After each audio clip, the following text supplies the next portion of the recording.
आयकर विभागाचे कर्तव्यदक्ष अधिकारी यांचा दिल्ली येथे केंद्रीय अर्थमंत्री यांचे हस्ते सन्मान। बेकायदेशीर ब्लॅक पैसा जमा करून ठेवून त्यांची कुठल्याही प्रकारची सरकारला माहिती नसते तेव्हा इन्कम टॅक्स डिपार्टमेंट धाड सत्र करून बेकायदेशीररित्या जमवलेला पैसा हा सरकारच्या तिजोरीत जमा करतात। अशाच प्रकारे महाराष्ट्रात काही ठिकाणी धाड टाकून 2023-24 या वर्षी 1000 कोटी रुपये सरकारच्या तिजोरीत जमा झाले। याचे श्रेय आयकर विभागाचे अधिकारी मारुती सद्देवाड, अतिरिक्त आयकर अधिकारी नाशिक सुशील शेंडगे, आयकर उपनिर्देशक नाशिक मुकुल कुलकर्णी, आयकर उपनिर्देशक नाशिक अजय जगताप, आयकर अधिकारी नाशिक यांनी अघोषित 1000 कोटीपेक्षा जास्त उत्पन्न शोधून काढले।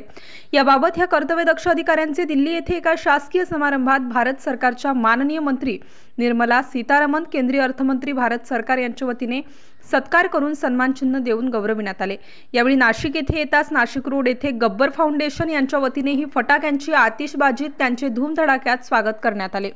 नाशिक स्टार न्यूज साठी प्रतिनिधी राजेंद्र दोंदे, नाशिक शहर।